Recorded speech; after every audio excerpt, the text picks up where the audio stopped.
management. We're just going to give some folks a couple of minutes, one more minute, just to make sure we have the number of folks that have signed up. I see some folks already on the call, so thank you for being on time and prompt. Let's just give it a couple of seconds and we'll get back in a minute or so.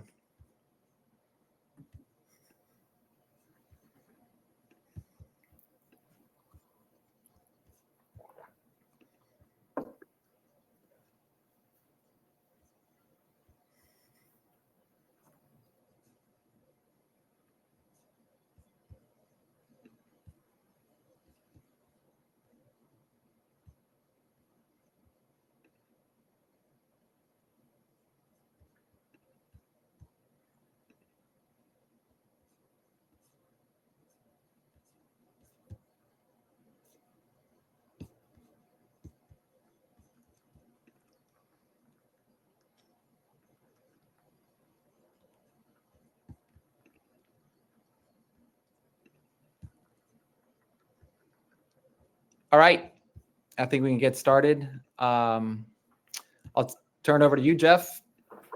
Sure.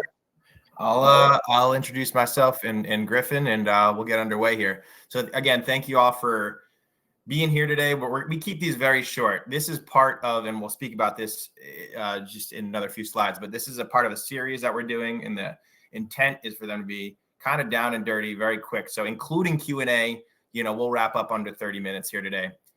So thank you again.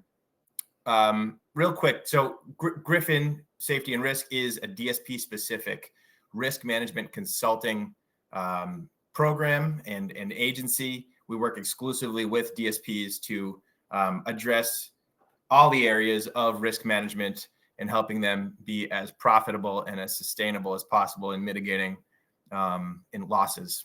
So this obviously focuses on workers' compensation and specifically managing workers' compensation claims and leveraging our resources to do that in a best way. Fortunately, Jill wasn't able to make it today, so I will gladly take the helm. Again, I'm Jeff Roblin. My background is on the insurance side. So I've been an insurance broker in the transportation space for about 15 years. And Chris, you want to introduce yourself quickly, Chris? Yep. Yeah. Hello, everybody. I'm an ex-DSP and I'm a business entrepreneur, partner with Jeff to launch Griffin.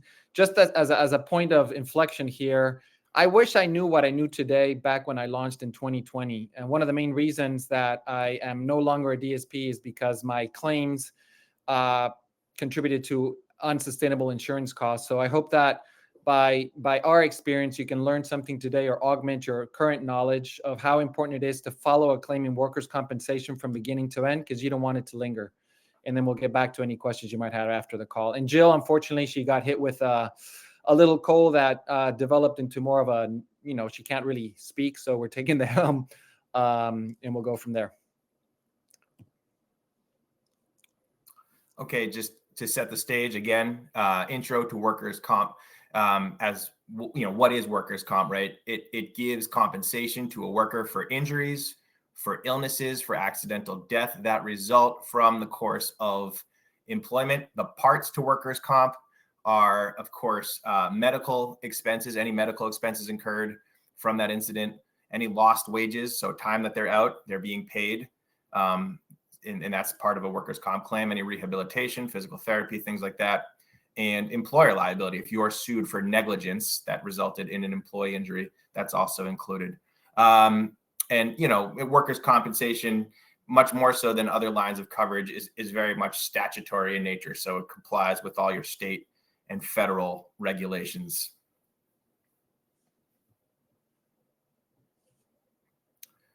So goals for today's quick session is understand why it's important to manage claims strategically. Right? Why not to just let them run their course? What is a claims advocate? So what does that look like? How do claims advocates, claims managers work with DSPs and businesses? We'll talk a little bit about the cost of workers' comp insurance. We talked about that a little bit in a previous webinar in the series.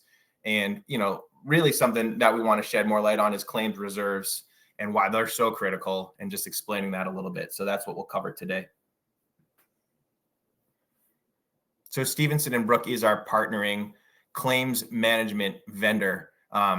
So they are our resource for managing DSPs claims. They do this exclusively, not in the DSP space, but this is what they do. They're not an insurance broker. They're not risk management consultants like us. All that they do is strategically manage claims. They've been doing it for a very long time, as you can see there on the slide.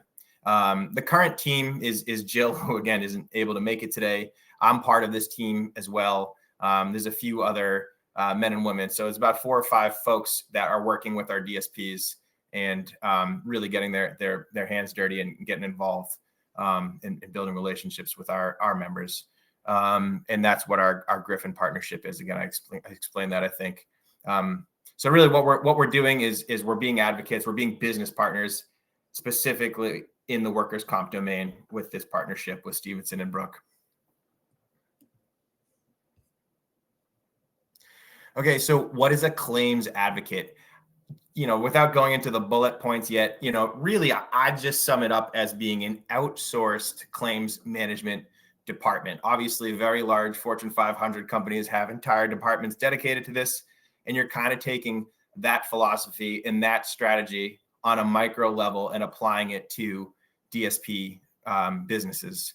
So in that sense, their experience, right? Like they've got a tremendous amount of experience of managing these exact types of claims, right? And doing it, proactively, doing it with efficiency and doing it the right way. So they're implementing best practices. They're helping, you really, the ball's always in your court, but helping you decide on the best and appropriate courses of action. They do micromanage. We put that word in there intentionally, the claims process. So they're handling all facets. They're really taking it off your desk and following each claim through its life cycle from the incident start date until close. And, it's a dialogue, right? So a claims advocate, a claims manager, they're talking with you to establish a plan and a strategy on every specific claim, right? So there's a lot of back and forth. It's not like they take it off your plate and they'll let you know. It's really, you obviously have a say, and there's a real collaboration there. Claims reserves are, again, as I mentioned on that previous slide, so critical because, you're rated off not of claims dollars paid, but of claims dollars incurred. And incurred includes what an insurance carrier reserves to be paid out on a claim. And those numbers are often unjust. And so what a claims advocate will do in a very proficient way is push back on exceedingly high claims reserves and get better outcomes that way. And then lastly, we talked about the mod, I know, on our last webinar, forecasting that mod. So really giving projections, like taking snapshots throughout the year, letting you know how things are trending and giving you a pretty accurate forecast for how mod and premium will be impacted and really breaking that down on a level of each claim. Yeah, I'll just say something here for the DSPs on the call. Claims management for me was an area that I did not pay attention to. I had reserves out there that probably if I had a claims manager by my side or somebody helping me evaluate that and understand that, those reserves would have been significantly reduced. It's very easy that, Jim, a DA, twists his ankle and then he gets sent home and he's 6 weeks after the fact and he's still going to the doctor. And then you've got another 40 to 50 DAs to deal with the scheduling, and you lose track of Jim and his claim. And all of a sudden, 3 months later, instead of being a $3,000 workers' comp claim, it's $30,000 because you've been paying 60% or 70% of this person's salary. So it's very important to understand. I akin it to like you have a bloodhound on your side sniffing out every single potential scenario. Thanks for sharing that, Chris. So again, costs of workers' comp insurance. We talked about this, I know, on our last webinar, but each claim, the override, the point we really wanted to hammer home here is that each claim, each dollar associated to each claim impacts the cost of workers' comp insurance. It's a math formula. You've got your experience modifiers you see there. So that's your mod score, which is determined by your experience. So you do kind of control your destiny to an extent.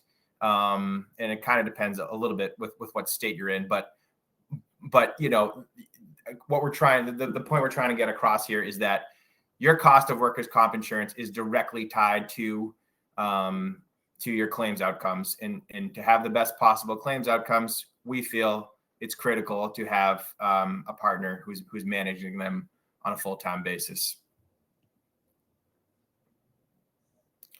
So again, I talked about this a little bit earlier. Claims reserves explained. So a reserves is exactly what it sounds as. It's estimates of future claim payments. So when there's an injured employee, the meter starts running. So claims dollars are being paid if they're going to the ER, if they're going to get an MRI. But the claims adjuster at the insurance company, at your workers' comp insurance company, is going to assign a reserve for expected losses of this claim. And this is where things can get kind of out of whack because, and I won't get into this too much, but, you know, the long story short is workers' comp carriers have a different agenda than you, right? They want to assign a high reserve to protect themselves. So, you know, they can budget accordingly and project their loss ratio accurately. And so, you know, and those reserves too, because they're assigned sometimes higher than they need to be, they do come around and can really affect things, as Chris alluded to, and as was his case. These are the loss run categories. So all these things can factor into a reserve or into a claims amount. I think we touched on this. Indemnity, medical, and expense. And, you know, the subcategories of claims reserves are paid. So that's not of the reserve, rather. This is of the claim itself is paid. So what's obviously been paid already, what's reserved and outstanding, and then again, incurred is the sum of those two to make up the full claim amount. You obviously can't control what's been paid or what needs to be paid with bills coming from healthcare providers, but what you can control and push back on is those reserves.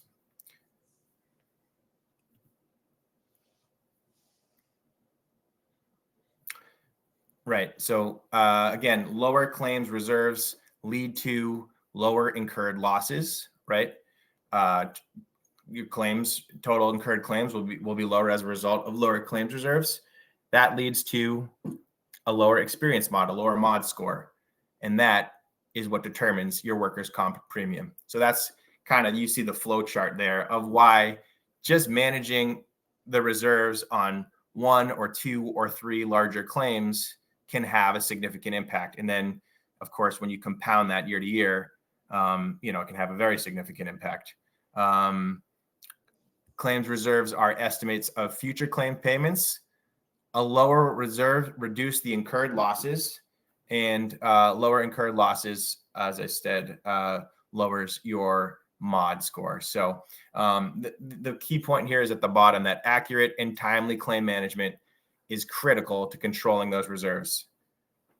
Just a quick question. I mean, we have an ability to chat with our participants. Does anybody in this call currently have someone in your team managing your claims, your workers' comp claims, or are you doing it yourself? I used to do it myself, but then it became a little bit too much for me to handle when I had 6 or 7 open claims. Some were very minor, some were a little bit more major with like a dog bite or something.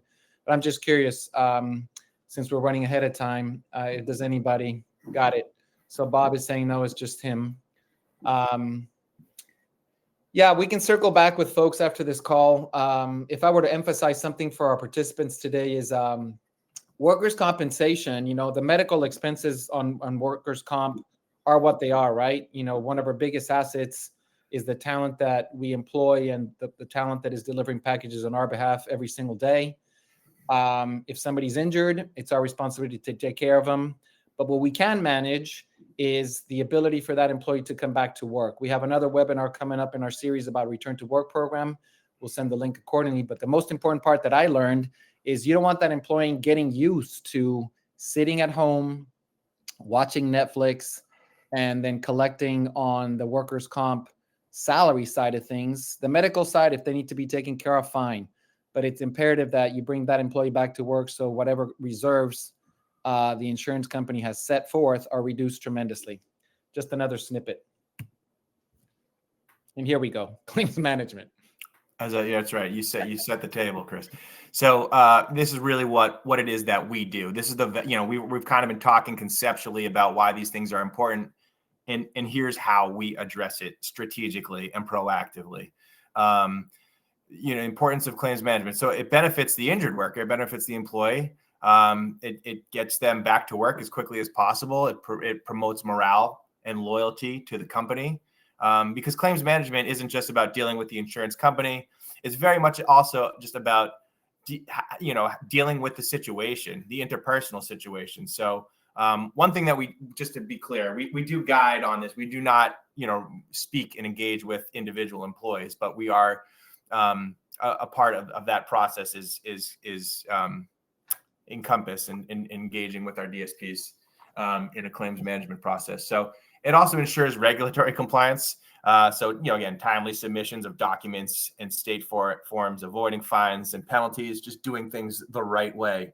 But as it applies to a dollars and cents standpoint, cost saving time and money through an efficient process, having best possible outcomes, again, with those claims reserves, and hopefully avoiding costly litigation. The difference between a claim where an employee is out for a couple of weeks, where everything is done the right way, when it's managed well, and they come back to work through a return to work program, versus them going out and getting an attorney because they know someone else who did that, is just significant. I can't put it into words how, from a dollars and cents standpoint, how impactful that can be. And lastly is fraud prevention too, right? So that is employees who are maybe submitting fraudulent claims. There's ways of addressing that through proper claims management. We won't get into that, I don't think, on this presentation, but.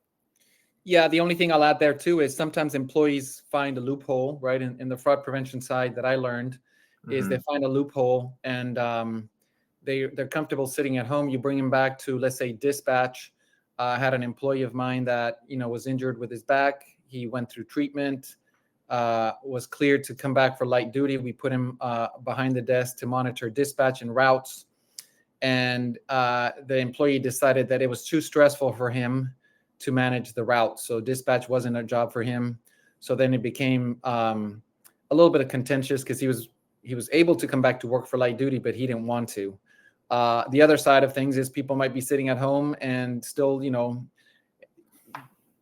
benefiting from your workers' comp insurance claim while they're playing, baseball and soccer with their kid, and they're really not. So part of the claims management process is also an investigation. Sometimes it's a matter of truly finding out if the employee is truly still nursing the injury, or if it's just an employee that got comfortable sitting at home.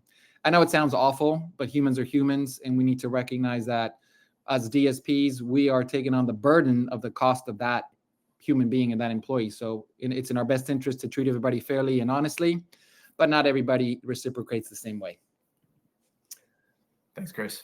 Key takeaways is, what I would encourage a lot of you to do is just dig into your own data a little bit. And we're happy to be a resource in doing that. We do offer, reviews to DSPs who aren't members of our program, who aren't engaged with us in an official capacity. So these are some things I can recommend. And one is to obtain your current mod worksheet.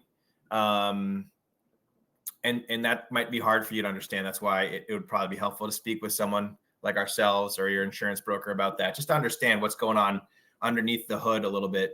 Your loss runs, right? So looking at your claims experience and start looking for trends. Like, this isn't as much claims management. It's perhaps a little more on the risk management side of what we do, but look for, those areas where you can really improve upon and prepare for and address, strategically using your own data. Quarterly workers' comp reviews is something that we offer. So our DSPs who are working with us with our claims management team, we do have scheduled quarterly workers' comp reviews. So that's really looking at claims, looking at raw data, making projections, and talking strategy in a nutshell. So Jill has her contact information up there. You can reach out to her, but you can really reach out to Chris and I as well. And, we're doing a lot of this is, kind of part of our formula, right? I think claims management obviously is a reactive strategy. we do a lot on the proactive side as well. And I think, a comprehensive risk management strategy is doing both of those things, right? So, we're happy to talk to you about how we can help from an education standpoint and from a solutions standpoint on this topic and others. Yeah, going back to the mod worksheet, if you haven't heard the term mod, it's like your experience rating. I didn't really understand my mod worksheet as I partnered with Jeff and team, and we created Griffin. The hindsight, what did they say? 2020 is always, hindsight is better than 2020. Understanding your mod worksheet is imperative to the success and longevity of your DSP operation and program. Just to reemphasize this, we're happy to just take a look under the hood, as Jeff is saying, for free. This is a free consultation. So if you feel like you want like an extra set of eyes and hands to review it, feel free to contact us. And here's our nice little tagline, that costs go up by accident, but they don't come down by accident, meaning that it does take a little bit of investment of time and money sometimes to see a positive result in a situation that is very heavily weighted against DSPs, meaning that it's just a very risk-prone, risk-sensitive business that we're in. So we're happy to help and speak to more about what we do. This is number 2 in a series of 4 of webinars on workers' comp. Our next one is May 21st, the effectiveness of return to work programs. So not just the effectiveness, obviously, but talking about specifically how to implement those, and something we work with our clients a lot. June 4th speaks about directing healthcare, which is a really interesting strategy, meaning, when an employee is injured, where they seek treatment and your options in that type of conversation. And there's a chat box there. I know there was a question or comment earlier. If anyone else has any questions, feel free to enter them. Otherwise, Chris, is our contact information on the next page there? It is. All right. There's our just generic email, our website. Happy to talk. No pressure at all to go beyond an initial conversation or consult. So reach out to us with other questions, and we're happy to dive into some data for you guys as well, if that's something you'd find valuable. Yep. We're right on time. We always said that these webinars are designed to be kind of like lunch webinars, whether you're on the East Coast, West Coast, or Central Time. So we want to keep them to 20, 25 minutes tops. Once again, if you have questions, reach out to us. Otherwise, we hope you have a successful day today delivering packages, and that everybody comes back safely.